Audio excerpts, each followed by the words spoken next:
All right, the rise of our field and our industry brings about a lot of different challenges, specifically with how to train practitioners effectively, quickly to meet this demand. And it's a hot topic that we're going to talk about today. So, here we go.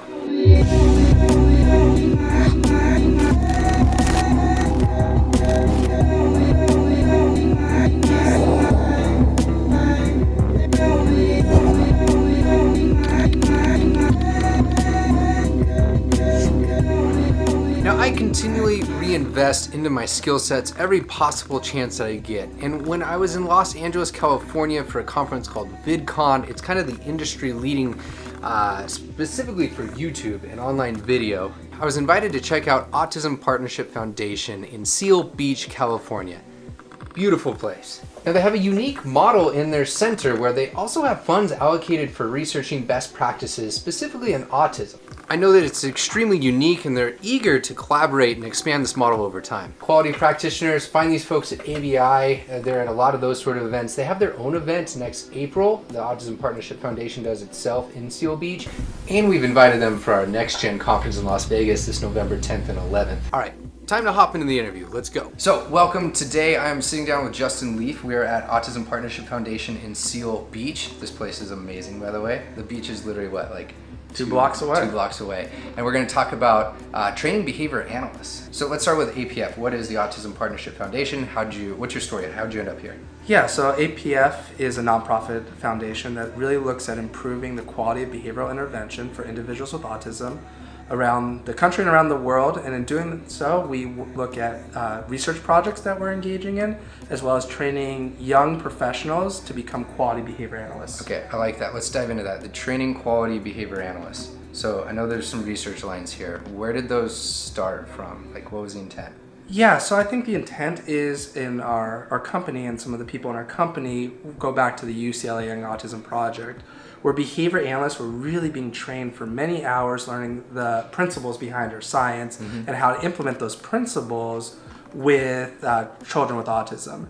And from there, they carried that out for many years, but what we're seeing right now is really a digression from that. We're seeing that many practitioners are being trained really quickly to meet the high demand that's needed for autism. Yeah, because it's been an exponential growth in the entire industry of autism treatment, especially applied behavior analysis or that sort of EIBI treatments, right? Yeah, there's more and more children are being diagnosed. They're being diagnosed at a younger age. There's definitely a need for behavior analysts like ourselves working with these kids. The diagnosis rates just went up as well. Yeah, Again, I believe it's like 1 in 58 or somewhere around that number. Okay, so we have this situation where we've got a few different folks watching, BCBAs or RBTs likely, or your interventionists, and both are just trying to be filled up as quickly as possible. What has your guys' solution been to looking at this? Yeah, I think for one, our solution is it can't be a quick process. It has to be a process based on their performance. So the young professional, the trainee coming in,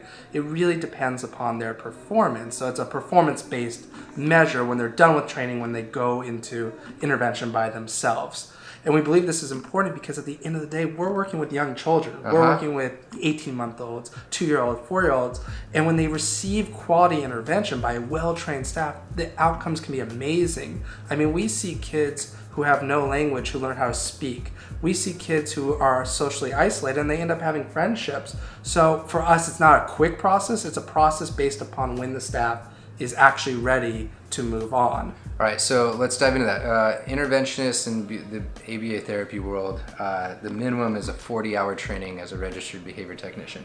Right. I know you and your team throw a lot more hours into that. Yeah. Why?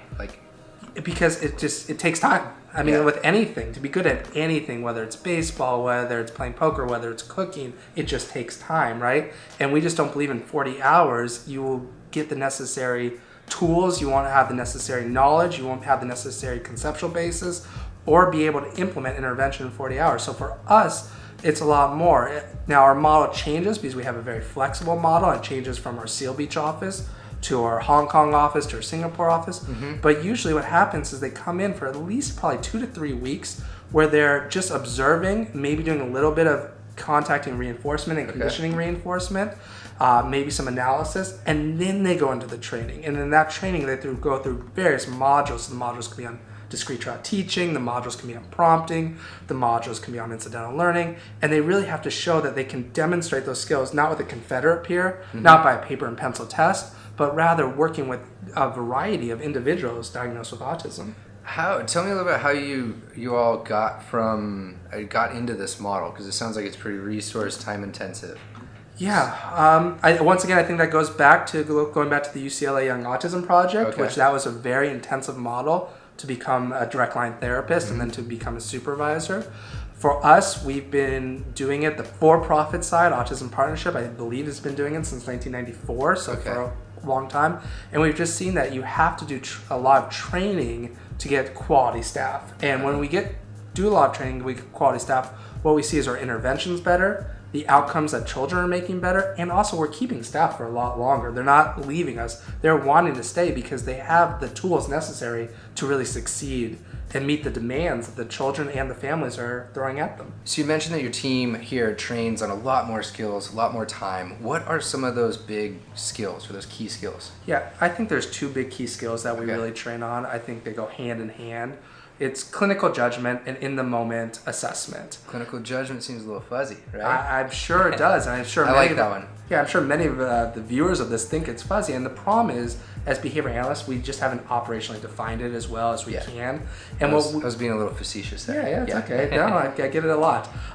And so with that, my research team and my clinical team and myself have really worked on operation to find it.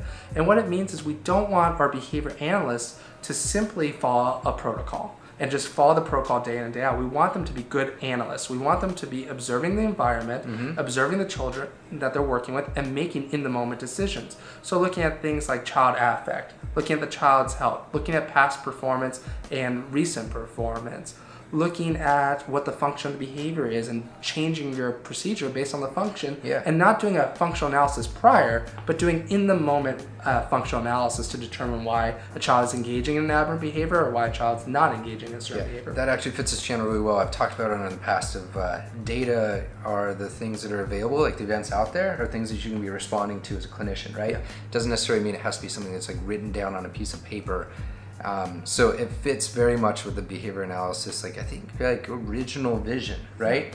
Yeah, I think if you look at the work of like Ione and Azrin and Sherman and Baron, Sulzer Azaroff and Sandra Harris and all the great founders of our field, this is what they were doing. They didn't have a cookbook. They weren't just following a recipe to a T. They were making their own cookbooks. They were discovering the field, and I think that's what we're missing. And so when we're training our staff, even our most direct staff, we want them to be well-trained analysts, not simply technicians.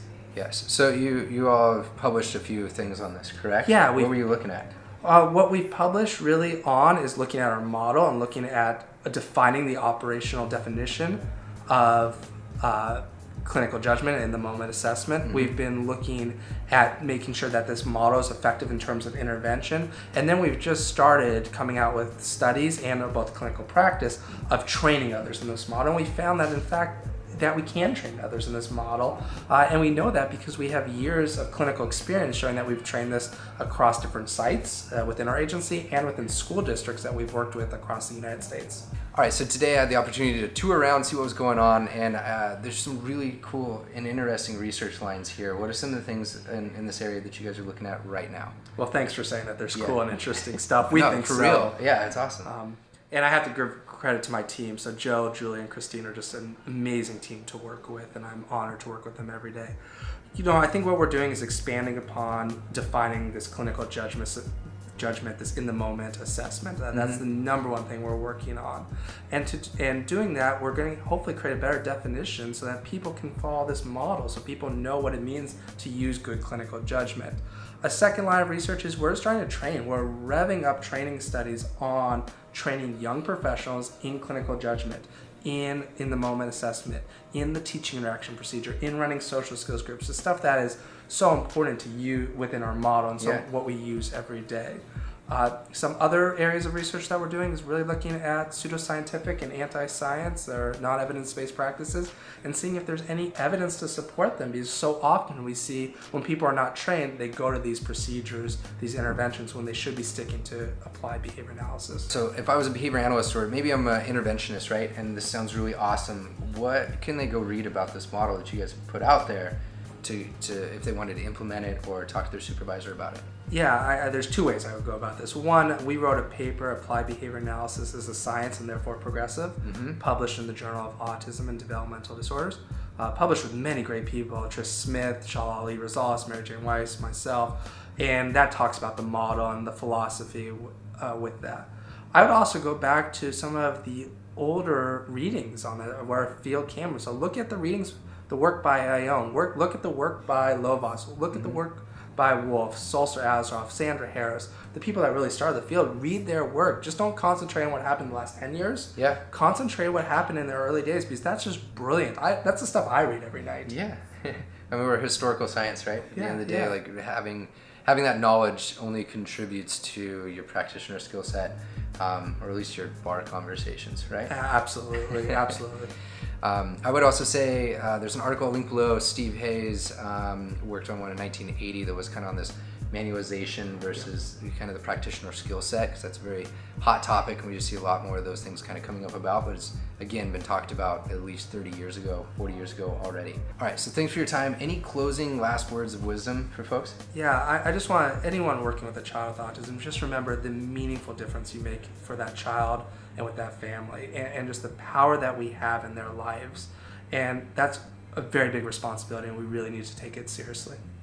All right, Justin, appreciate the time. Thank you so much. Thank you. I have not been more engaged when it comes to current active lines of research in a long time. Their team, Joe, Julie, Christine, Justin, and I know there's others that help raise the funds as well. It's just amazing what they're studying, what they're focusing on, and what they're pulling off down there. Check it out if you have the time to. They don't endorse this channel, anything like that. It's just a great place, and I think they should get some light. I spent over 2 hours asking questions and listening to these lines of research, walking their halls, checking out the publications. To the team, the time that you put in and provided me that day was amazing. Thank you so much. If you want to learn more, if you want to be progressive, check the link out below. It is to that article. And as always, like, share, comment. That is how the word gets spread. It tells me that you're into this, and I will see you tomorrow for the next episode. That's your Daily BA.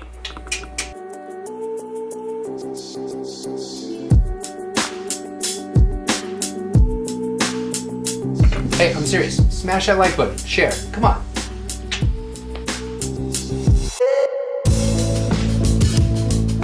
The 5 to 9 behavior analyst. You heard me right. 5 to 9. Let's go.